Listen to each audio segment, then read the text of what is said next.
Well, hello and welcome. I'm so glad to welcome you today and to be with you. I'm Reverend Cassandra Rae, the spiritual director of the Center for Spiritual Living, White Rock. And this is an inclusive learning center of practical spirituality, a place for your whole self. And may you find refuge here. May you receive spiritual nourishment that uplifts and inspires you. And may we all join together in creating a loving, vibrant world that works for all. And as we begin our gathering today, I would like to respectfully acknowledge that now, today, in this moment, that I am coming to you from Portland, Oregon, the traditional unceded territory of the Chinook, Cowlitz, and Clackamas First Nations. And so I just invite you to turn within as we ground our time together in truth and spirit. So just taking this moment to recognize the breath and how it moves through the body. It has a movement all of its own that is spirit in physical form, manifesting as everyone and everything right here and right now. There is this one divine life, this one divine power, this one divine mind that is at the center of all life everywhere. I know that it is deep and unconditional love, that it is unfolding with creativity, with peace, with love. And I recognize that it's unfolding as me and as each and every one that is gathered here together in this moment, linking us all together. This divine connection, this truth of our oneness. I recognize that it is this oneness, this divine love that nourishes and heals anything and everything that might be ailing any one of us. And so what I affirm of this time together is that it is a time of healing. It is a time of love. It is a time of compassion and upliftment. And I'm so grateful that each one of us receives that one phrase, whether it is spoken or sung or in meditation, that unlocks that next great awareness within each one of us, ushering us into the next step in this spiritual journey. And so I just give such deep thanks for this community, for every volunteer, for Theta, for Tu, for each and every board member and practitioner, for all of those who come together to create this container of love and transformation, for revealing the authentic self. What a blessing it is to come together to be nourished and to see the divine in one another. Just fills my heart with joy, with love, and possibility. And it is from this place of expansion that I release these words into that divine law of mind, that I simply let it go, knowing that it's already answered in that one mind. And I step forward into this new reality. I let it be, and so it is.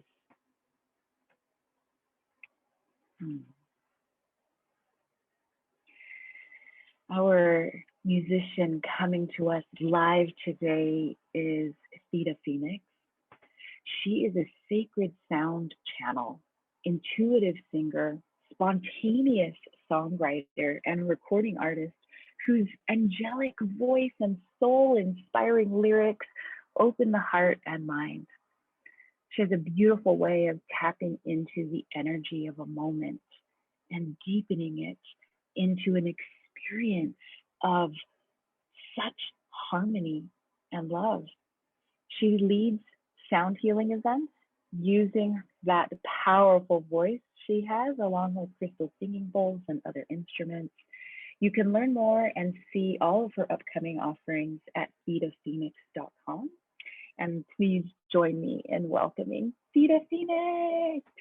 Thank you so much for having me. It's such a pleasure to be here with all of you. It's definitely a joy to my heart. I'm going to start with an intuitive song starting us off today.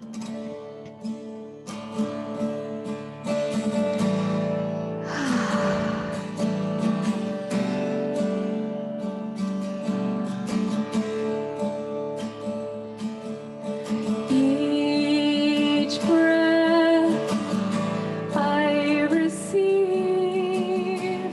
brings me closer to myself. I open to the wisdom that is here, the wisdom in my body and heart, the feelings that I feel, they guide me, giving me information and insight about what I may need to change. So I honor all that arises inside me, the joy and the pain, for everything within me is wisdom for my growth, learning to navigate this human experience. We are walking on this journey of life, living and learning.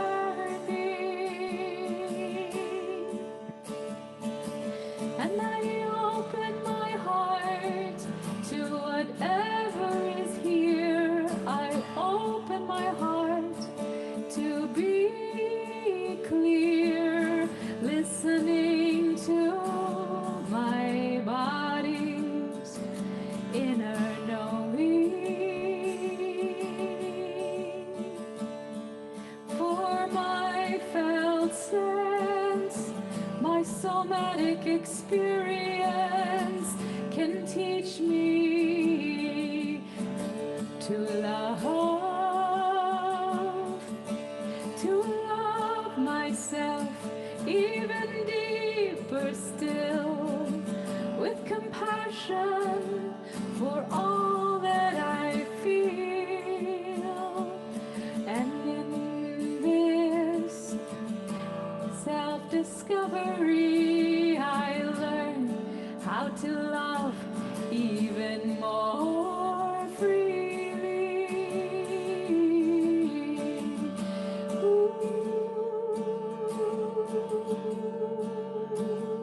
And this is what we came here for,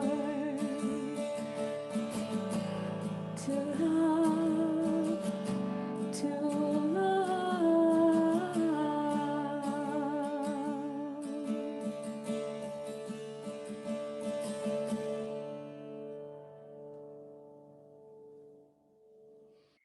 Thank you so much, Theta Phoenix. I feel the healing vibration of your voice, of your music, and I feel so grateful for you. Thank you.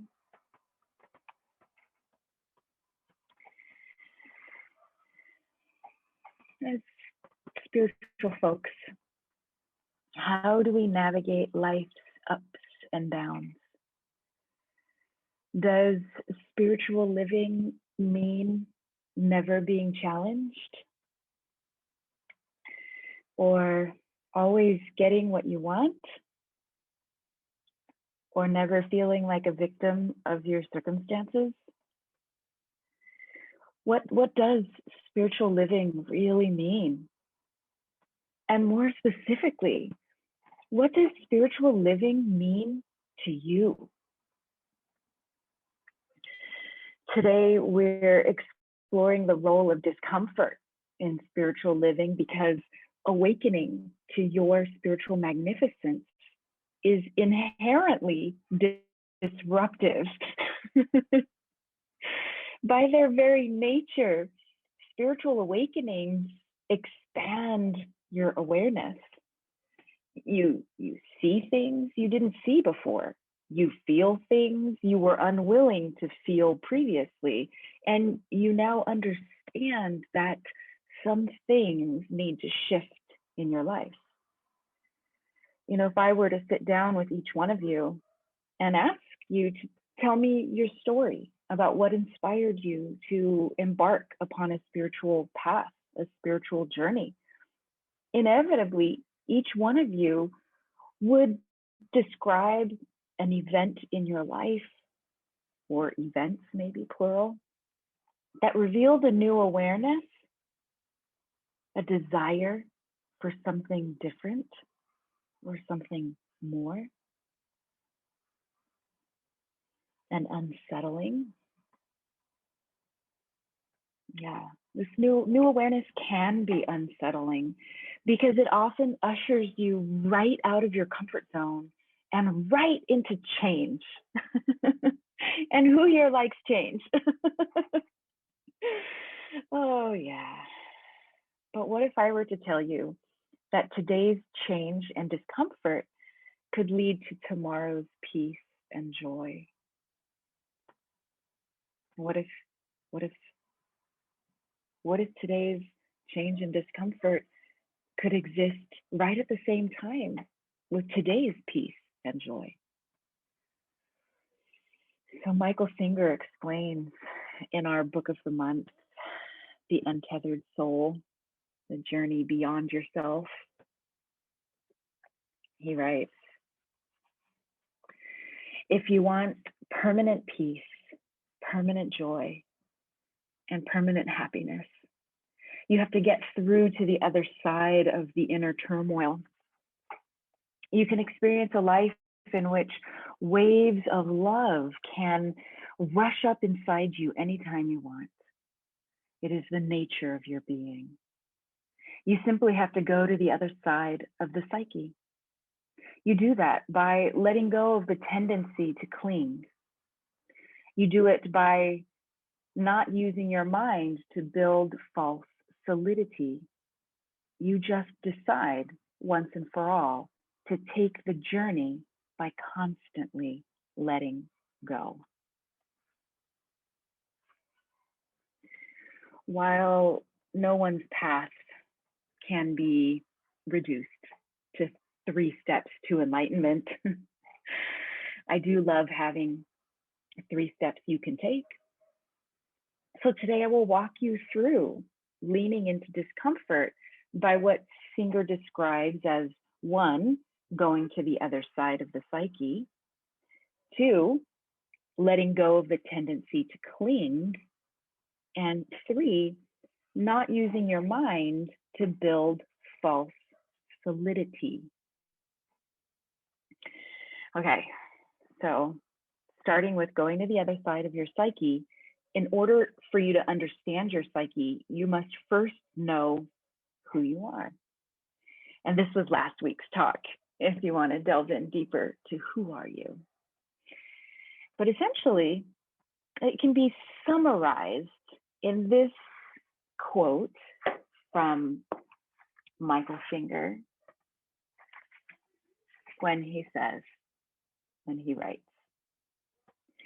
there is an aspect of your being that is always there and never changes.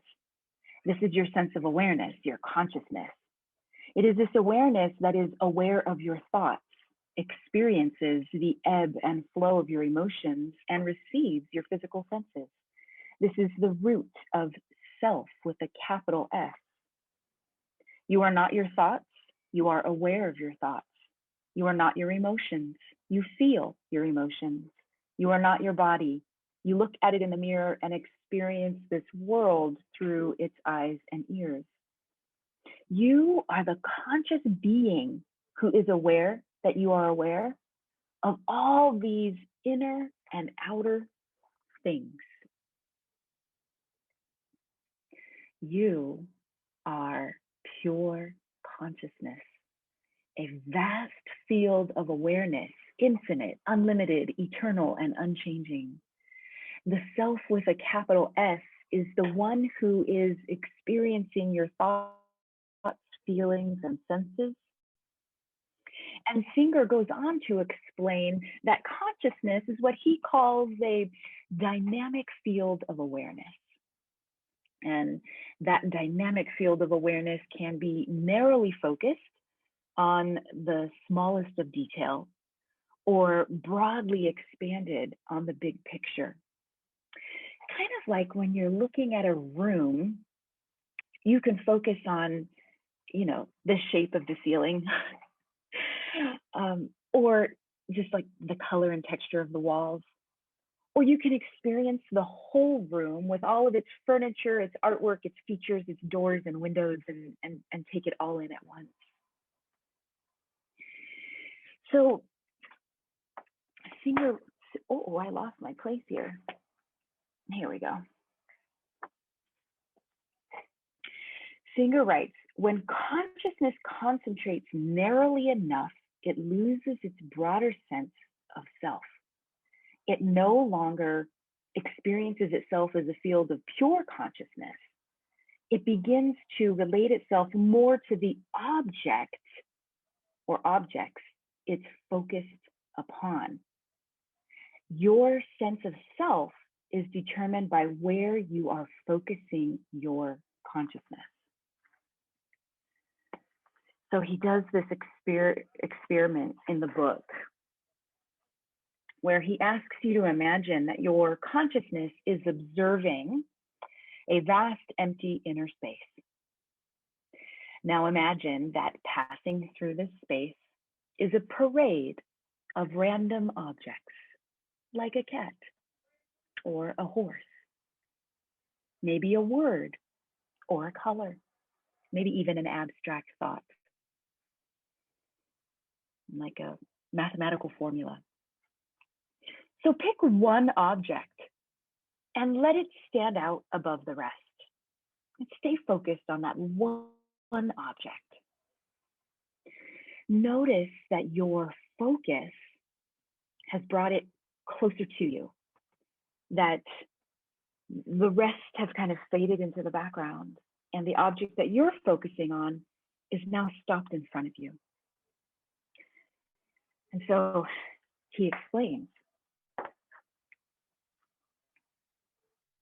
the more focused you become on the object, the slower it moves, until eventually, if you focus on it enough, it stops.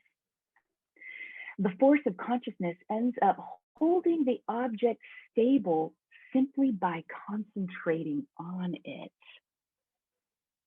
And this is the essence of what Singer says Buddhists call clinging.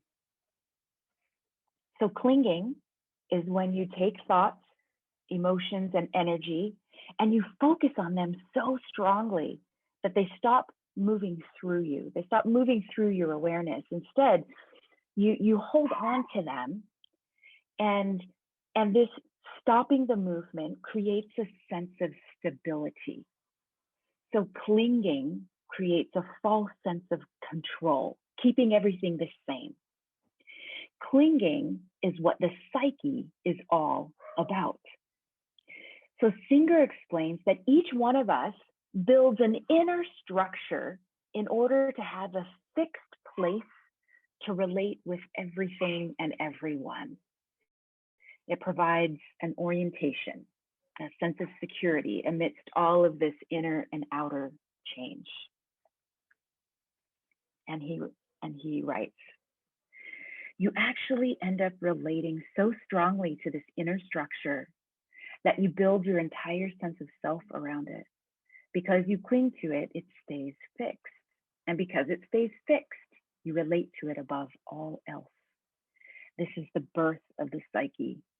And in the midst of the expanse of empty mind, by clinging to passing thought objects, you make an island of apparent solidity. Singer asserts that the essence of spiritual living, of spirituality, is to come to terms with the fact that you will never find yourself in the inner structures you build, because you're the one that's doing the building. So he invites us to put our energy not toward building a better inner structure of thoughts, emotions, and beliefs, but in letting go of the structure altogether. He says that the real security is to locate yourself as the consciousness who is witnessing all of it. And that true freedom is to allow everything to come and go, to pass in front of you. Now, he also admits that this drastic change of using your focus to keep everything in alignment with your inner structures to instead witnessing all of it pass before you requires you to let go of any and all facades.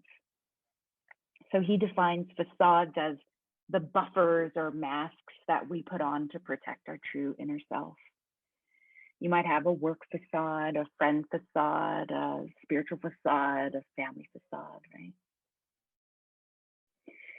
So this is when we lean into the discomfort, because the rewards of the discomfort far outweigh the discomfort itself. And he says here, if you can let go of what you're clinging to and not play this game, then you just have to risk. You just have to take the risk of letting it all go and daring to face the fear that was driving you. Then you can pass through that part of you and it will be over. It will stop. No more struggling, just peace. This journey is one of passing through exactly where you have been struggling not to go. Ugh, darn.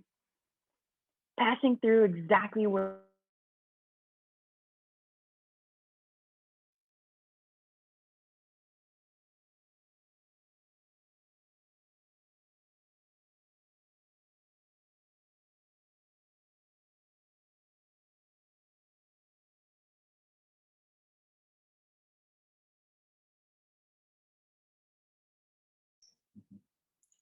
It seems like Reverend Cassandra is having a disruption to her Wi-Fi. And so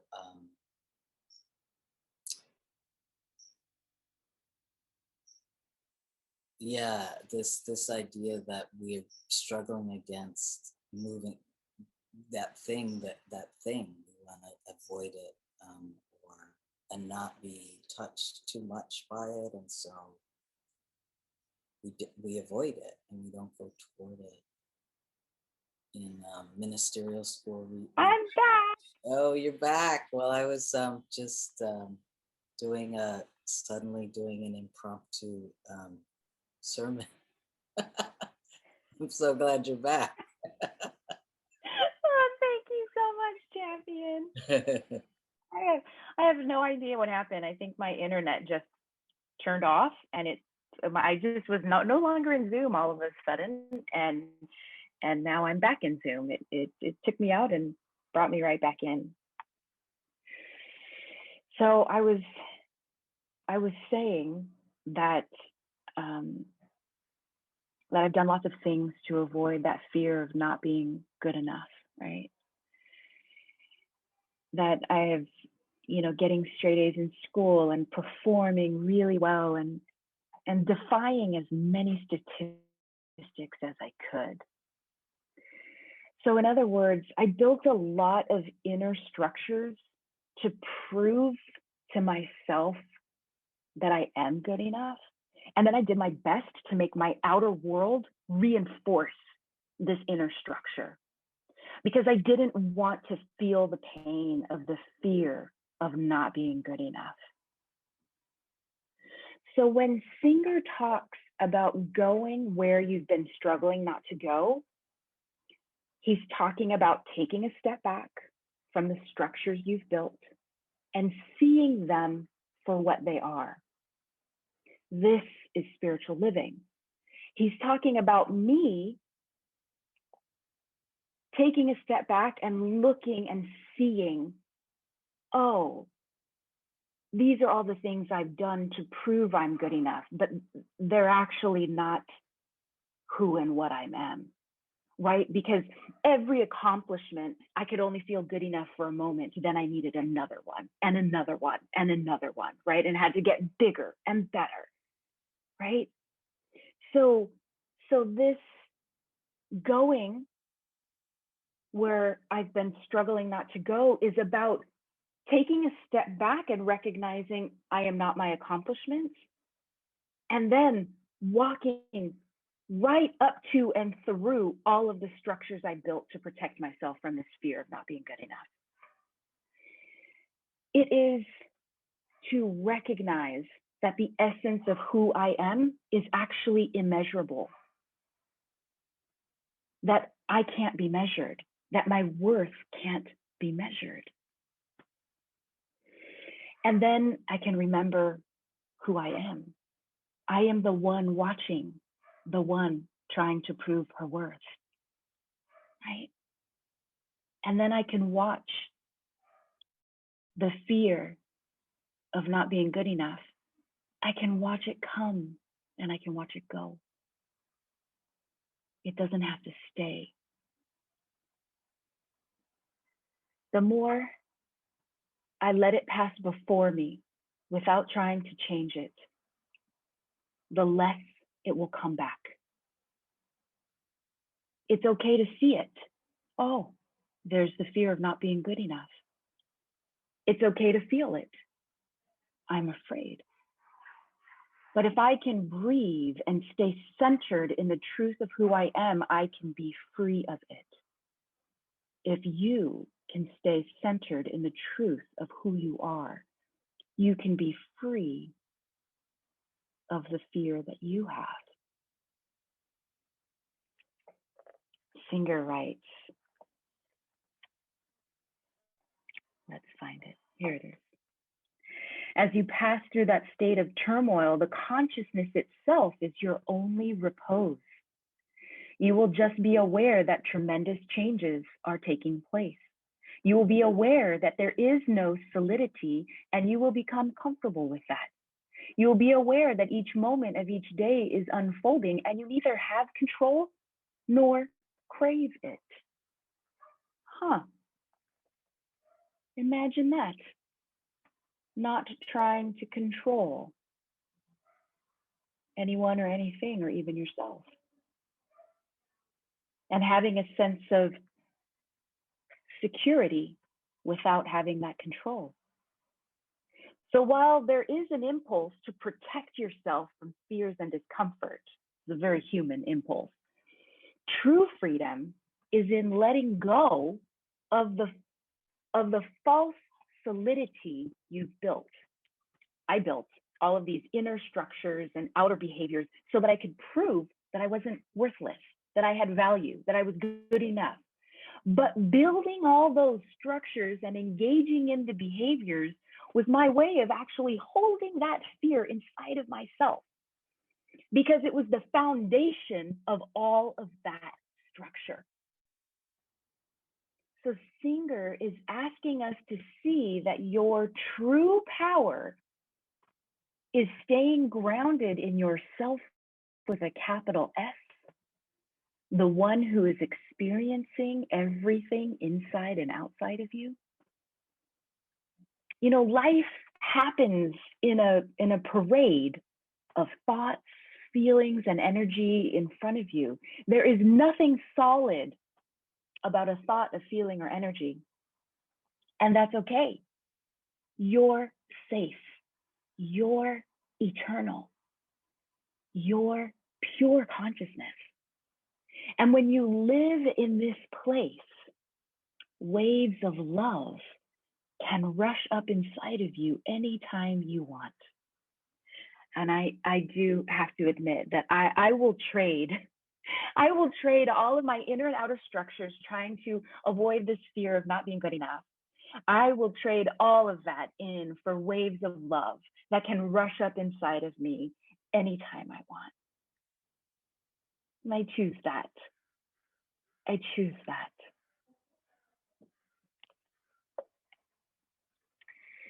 Okay. Here we are. Here's what Singer says happens when you make that choice. And it's not a one-time choice, sorry. You will then walk through every moment of your daily life with the flow of this inner force sustaining you, feeding you, and guiding you from deep within. You will still have thoughts, emotions, and a self-concept floating around in inner space, but they will just be one small part of what you experience. You will not identify with anything outside the sense of self with a capital S. Once you reach this state, you will never have to worry about anything ever again. The forces of creation will create creation, both inside and outside of you. You will float in peace, love, and compassion beyond it all, yet honoring it all. There is no need for false solidity when you are at peace with the universal expanse of your true being. The universal expanse of your true being.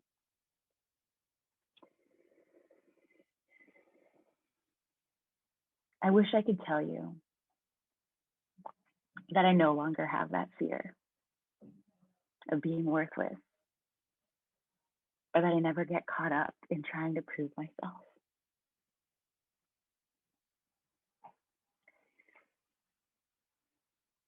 I do still get caught up in it.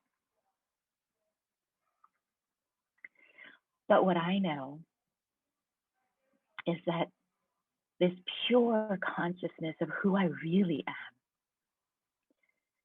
I know that who I really am can see that and can love, that I can love myself through that anyhow. And that's why I'm here and I do what I do. If we can together, hand in hand, walk straight up to, into, and beyond those inner and outer structures we've created to protect us from that fear, whatever that fear is, when we can move beyond those structures of the psyche and remember that we're the ones watching it all happen, and that by being willing to let go and watch, that these waves of love can come up anytime. May you know that you are this eternal, immeasurable, pure, vast consciousness, and that love can come to you and through you in each and every moment. And so it is. So just inviting you to turn within for affirmative prayer, spiritual mind treatment, just recognizing that that one life, that one presence, that one power, that self with a capital S, that is alive and well within each one of us, that it is infinite, unbounded, eternal, and absolute intelligence and love. So just recognize that this infinite consciousness of spirit, of truth, of power, that it is alive and well as each one of us. And so it is from this place that I claim, affirm, and know that each one of us are clearly guided to the exact right and perfect ways to let go of the battle, to let go of the fear, to let go of the limiting beliefs. I know that the source of courage actually lives within each one of us. And so we are inspired to move toward that which is uncomfortable, because freedom lives on the other side of it, right here. I recognize that there is no fear that can hold back any one of us. And so I affirm the courage to both step back and see it for what it is, as well as move toward it with love and compassion. There is nothing here to be annihilated or that can be annihilated. It is simply the truth and the power of each one of us can be unleashed by this willingness to let go and move toward and move through. And so I just give deep and profound thanks for the ways in which Spirit moves each one of us toward this truth. I give thanks that I am not alone, that there is a community of people willing to do this work together. And I give such deep and profound thanks for the new awareness that brings each one of us a new depth of peace and joy and love this day, right now, right here. I affirm the truth that each one of us is already free. And in that freedom, I release this prayer into that divine law of mind, knowing it knows. And so I simply step forward into this new reality, letting it be. And so it is.